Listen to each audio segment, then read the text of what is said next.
زموږ خلک ډېر زیات ډسټرب کړي دي د خلکو غیر قانوني کار کې چې کله دوی ملوث وي او ونیولی شي نو زر دوی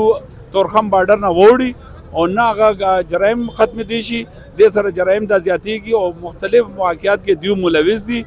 چې کم بدامني وه هغه مخکې وه د دوی هغه جرنل چې هلته ناست دی ټیک ټاکر جرنل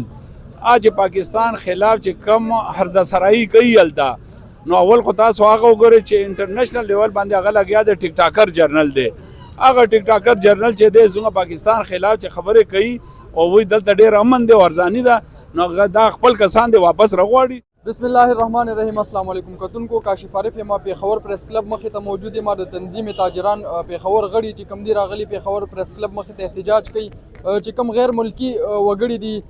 په غیر قانوني توګه چې کم په پاکستان کې میشته دي د هغې خلاف راوتي دي چې دوی دي د ملک نه وایستلی شي. دوی سره به خبرې اترې کوو. موږ سره مشر موجود دی. ټول ناول خپل تعارف را سره وکوي او د دې نن احتجاج په اړه راته ووایي. بسم الله الرحمن الرحیم. حاجی وحید خان سینئر وایس پریزیډنټ تنظیم تاجران پېښور. مونږ نن راغونډ شوي یو مهاجرین خلاف چې کم مهاجرین غیر قانوني طریقې سره دلته آباد دي. حکومت نه زموږ مطالبه ده چې دا زر تا زر خپل وطن ته دی ولېږي او دوی د خپل وطن ته لاړ شي او دې نه پس چې کم کارډز والا دلته خلک موجود دي هغوی دپاره یو جامع پروګرام پکار دی چې هغوی په سټیپ وایز واپس لاړ شي. دریم چې دی نو دلته چې کم مهاجرین او شناختي کارډز جوړ کړي دي هغوی ته هم زموږ درخواست دی د حکومت نه چې هغوی خلاف د ایکشن واخیستی شي. زموږ خلک ډېر زیات ډسټرب کړي دي د خلکو غیر قانوني کار کې چې کله دوی ملوث وي او ونیولی شي نو زر دوی تورخم بارډر نه ووړي او نه هغه جرایم ختمېدی شي دې سره جرایم دا زیاتېږي او مختلف مواقعات کې دوی ملوث دي او څو واقعات خو موږ ته پته دی چې هغه کې کسان نیولي شوي دي او هغه کسان چې دي تورخم نه ووړي او موږ بیا هېڅ هم ونه کړی شو. ماجر خو وایي چې مونږ هلته امن نشته دی هلته مونږ ته تکلیف وي د طالبانو نه مونږ چې کوم دی د بدامنۍ د وجې راتښتېدلي وو نو دوی بیا تاسو په دې هکله څه وایي؟ دا چې کم بدامني وه هغه مخکې وه د دوی هغه جرنل چې هلته ناست دی ټیک ټاکر جرنل چې پاکستان خلاف چې کم هرزه سرایي کوي هلته نو اول خو تاسو هغه وګورئ چې انټرنیشنل لیول باندې هغه لګیا دی ټیک ټاکر جرنل دی هغه ټیک ټاکر جرنل چې دی زموږ پاکستان خلاف چې خبرې کوي او وایي دلته ډېر امن دی او ارزاني ده نو دا خپل کسان دی واپس راغواړي او هلته د امن کې دی وساتي. مونږ ته ضروري چې دا مونږ وساتو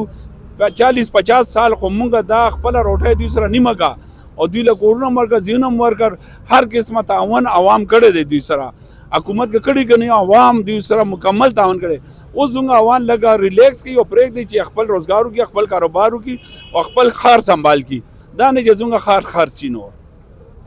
کم خلک چې په قانوني توګه باندې دلته دي هغوی وایي چې یاره مونږ خو صحیح کاروبار کوو مونږ صحیح زمونږ ریکارډ هم صحیح دی نو هغه کسانو دپاره بیا تاسو څه وایي چې څوک وایي چې یاره مونږ چې کوم غیر قانوني راغلي دي هغوی دپاره څه وایي چې څه حل ورله حکومت راوباسي چې کوم سم خلک دا داسې کار دی چې کله تاسو سعودیه ته ځئ هلته چې روزګار کوئ نو یو کفیل ځان ته مقرروئ او هغې نه پس هلته تاسو روزګار کوئ یا نوکري کوئ چې هر څه کوئ. دلته چې دا دیو دې ځای نه چې روان چې تر کراچۍ پورې دیو کھلم کھله ګرځي دا ټول عمر چې دی مونږ چې وړوکې لوی شو مونږ به دا لیدل چې دیو پنجاب ته به نه شي تللی زموږ خلکو روزګار دوی سره به چلېدو دوی ته راځي مونږ سره د روزګار کوي ښه قانوني طریقې سره د راځي